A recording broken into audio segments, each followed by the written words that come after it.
Hello guys. देखिए, जैसे मैंने आपसे कहा था इम्पोर्टेंट क्वेश्चन लेके आऊँगा। उसका पहला क्वेश्चन ये है, मानक अंकेक्षण व्यवहार एसएपी का परिवर्तन नाम क्या है? अंकेक्षण तथा आश्वासन मानक। भारतीय चार्टर्ड अकाउंटेंट संस्थान यानी आईसीएआई द्वारा जारी मानकों की संख्या है 35। लेखांकन पुस्तपालन की तुलना में व्यापक है। नंबर 4, जो चार्टर्ड अकाउंटिंग आईसीएआई के सदस्य होते हैं और जिनका नाम इंस्टीट्यूट के सदस्य रजिस्टर में लिखा जाता है उन्हें कहते हैं एसीए। ठीक है। और आईसीएआई के फेलो सदस्य अपने नाम के आगे लिख सकते हैं एफसीए। गाइस, या तो आप इसे नोट कर लीजिए या आप इसका स्क्रीनशॉट भी ले सकते हैं। ठीक है, आगे चलते हैं।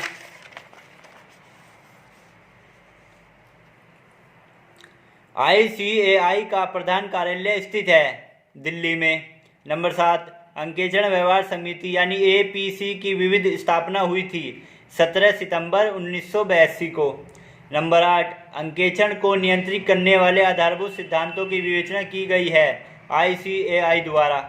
ठीक है, और सैप 1 में की गई है। अगर सैप पूछे तो सैप 1 और अगर आईसीआई पूछे तो आईसीआई द्वारा। ठीक है। वित्तीय विवरणों के अंकेक्षण तथा क्षेत्र से संबंधित मानक अंकेक्षण व्यवहार है सैप 2।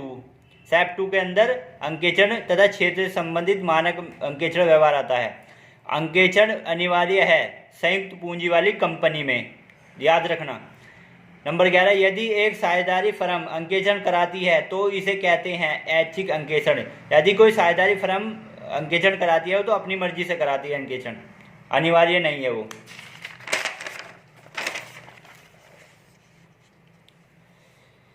प्रियांशु ट्रस्ट का अंकेक्षण होता है अनिवार्य। नंबर 13, सहकारी संस्थाओं का अंकेक्षण होता है अनिवार्य। बीमा कंपनियों का अंकेक्षण होता है अनिवार्य। अंकेक्षण 100% शुद्धता की गारंटी नहीं है, ये सत्य है। अंकेक्षण की रीढ़ की हड्डी कहा जाता है प्रमापन को। ये बहुत इंपॉर्टेंट क्वेश्चन है। अंकेक्षण की रीढ़ की हड्डी कहा जाता है प्रमापन को। इनमें से कौन सी चल संपत्ति है? रहतिया। ये तो अब सबको पता ही होगा, क्योंकि जो रहतिया है ना, हमारा पैसा है, वो कभी रुकता ही नहीं, चलता ही रहता है। ठीक है, चलो अब क्वेश्चन पर आ गए हम। नंबर 18 है, ऋण पत्रों के निर्गमन पर कटौती है कृत्रिम संपत्ति। ठीक है गाइस। नंबर 19, निम्न में से कौन सी संपत्ति अमूर्त है? एक्सव। निम्न में से कौन सी अदृश्य संपत्ति है? पेटेंट। निम्न में से कौन सी कृत्रिम संपत्ति है? प्रारंभिक व्यय। निम्न में से कौन सी क्षय संपत्ति है? कोयले की खान। ठीक है गाइस। कंपनी अधिनियम की किस धारा के अंतर्गत अंकेक्षण की योग्यताओं तथा अयोग्यताओं का वर्णन है? धारा 226। गाइस, अगर थोड़ा इधर उधर कॉपी हो जाती है तो प्लीज़ सपोर्ट करना, क्योंकि हमारा जो ब्लैक बोर्ड है वो छोटा है, इसलिए उस पर हम कर नहीं पाए, इसलिए कॉपी की सहायता से कर रहे हैं। ठीक है, आप लोगों का सहायता चाहिए, बस हमें सपोर्ट चाहिए आपका। नंबर 24, कंपनी अधिनियम की किस धारा के अंतर्गत शाखा अंकेक्षण की नियुक्ति की जाती है? धारा 228। ध्यान रखना, शाखा अंकेक्षण की नियुक्ति 228 में की जाती है। कंपनी द्वारा अंकेक्षण को उसकी नियुक्ति की सूचना कितने दिन के अंदर दे देनी चाहिए? 7 दिन के। लाभांश के भुगतान लाभांश घोषित होने के कितने दिन के अंदर हो जाना चाहिए? 30 दिन के अंदर। अगर उसका लाभांश घोषित हो चुका, यानी 300 रुपये अगर लाभांश है, तो उसको 30 दिन के अंदर उसका भुगतान हो जाना चाहिए। नंबर 27, लाभांश का भुगतान निर्धारित अवधि के अंदर न होने पर दोषी अधिकारियों को कितने समय की सजा हो सकती है? 3 वर्ष तक की सजा हो सकती है। अंकेक्षण रिपोर्ट प्रस्तुत की जाती है सचिव को।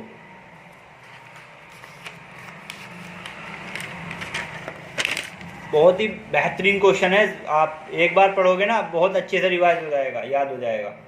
ठीक है। 29, लागत अंकेक्षण रिपोर्ट दी जाती है संबंधित वित्तीय वर्ष की समाप्ति के 180 दिन के अंदर। ठीक है। प्रबंध अंकेक्षण है ऐच्छिक। टेबल ए विकल्प है अंतर नियम।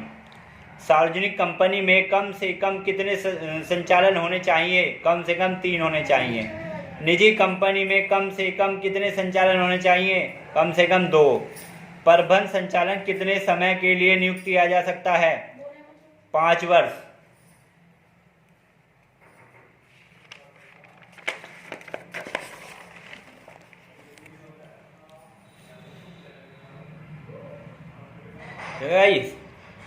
अंकेक्षण विलासिता है लघु दुकानदारों के लिए, ये ध्यान रखना, बहुत इंपॉर्टेंट क्वेश्चन है। अंकेक्षण विलासिता होता है लघु दुकानदारों के लिए, और प्रत्येक व्यवसाय के लिए लेखांकन होता है आवश्यक। लेखांकन अकाउंटिंग हर एक व्यवसाय के लिए आवश्यक है। अंकेक्षण है कला विज्ञान दोनों, ठीक है। लाभांश दिया जाता है रजिस्ट्रार अंशधारियों को, सिर्फ रजिस्टर अंशधारियों को दिया जाता है।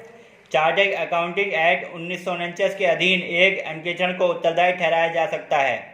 व्यापारिक दुराचार के लिए अंकेक्षण को सर्वप्रथम किस देश ने कंपनी विधान के तहत मान्यता प्रदान की है? इंग्लैंड ने। सबसे पहले इंग्लैंड ने मान्यता प्रदान की है उसे। चलो आगे चलते हैं।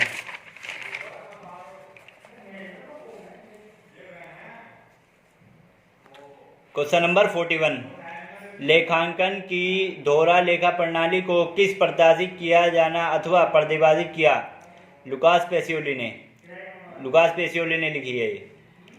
भारतीय चार्टर्ड अकाउंटिंग संस्थान institute of chartered accountant of India ICAI है स्वायत्त संस्था, ठीक है। पूंजीगत खर्चों को आयकर खर्चों में लिखना है, सैद्धांतिक अशुद्धियां, जैसा कि मैंने आपको बताया था, ठीक है, कि सैद्धांतिक अशुद्धियां क्या होती है, वो पूंजीगत खर्चों को आयकर खर्चों में लिखना और आयकर खर्चों को पूंजीगत खर्चों में लिखना, ठीक है। इनमें से कौन सी स्थायी संपत्ति है? फर्नीचर, ठीक है।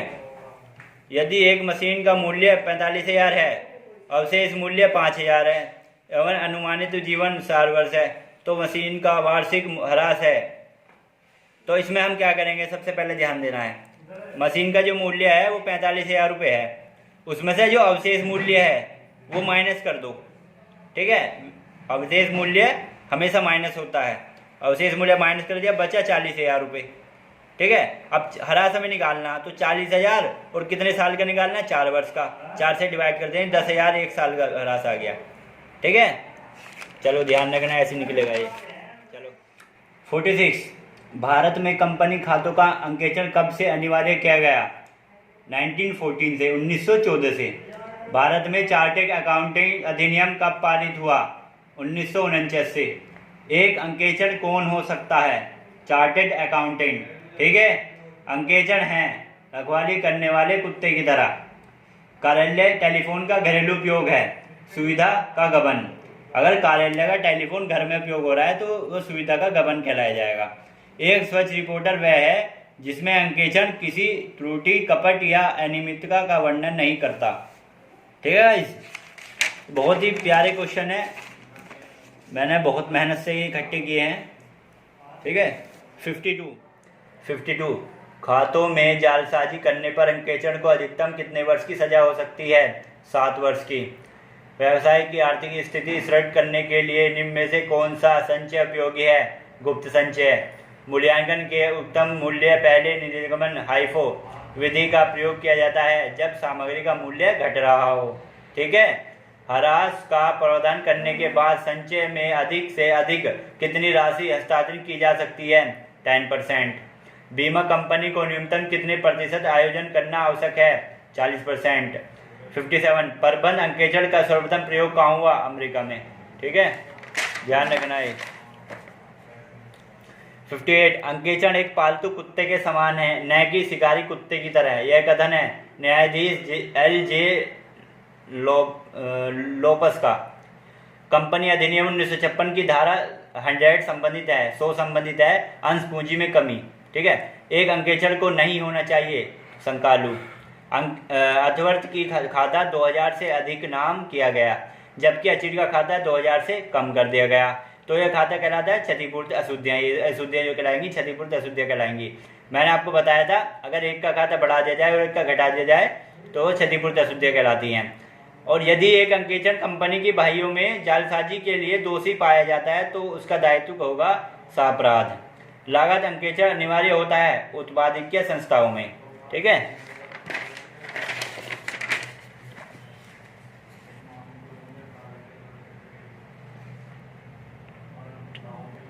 कंपनी अंकेक्षण रिपोर्ट आदेश प्रभावी है 1 जुलाई 2003 से।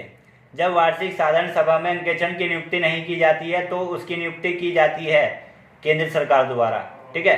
कंपनी अधिनियम के अनुसार एक सार्वजनिक कंपनी अपना व्यापार तक प्रारंभ नहीं कर सकती जब तक कि वह प्राप्त नहीं कर लेती है व्यापार प्रारंभ करने का प्रमाण पत्र। अनुसंधान होता है ऐच्छिक। ठीक है। इन्वेस्टिगेशन अपनी मर्जी से कराई जा सकती है बस। परीक्षण जांच का प्रयोग किया जाता है समय की बचत करने के लिए। कंप्ट्रोलर एंड ऑडिटर जनरल की नियुक्ति किसके द्वारा की जाती है? राष्ट्रपति के द्वारा। ठीक है।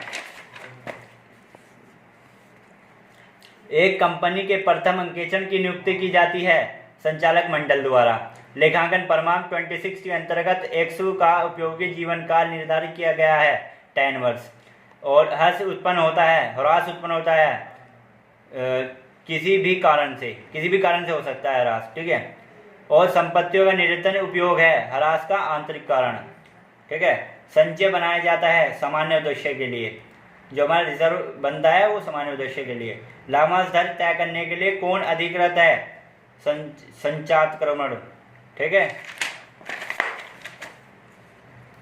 ये क्वेश्चन है। ओडायर शब्द का अर्थ है सुनना। अदत्त लाभांश की राशि पर देय ब्याज दर 12%। मूल्यांकन का आधार है सत्यापन। छल कपट को रोकना अंकेक्षण का उद्देश्य है, सहायक उद्देश्य है। स्कंद का मूल्यांकन किया जाता है लागत बाजार में जो कम हो। अंकेक्षण कार्यक्रम होने चाहिए, लिखित होने चाहिए। एक आंतरिक अंकेक्षण होता है स्थायी कर्मचारी।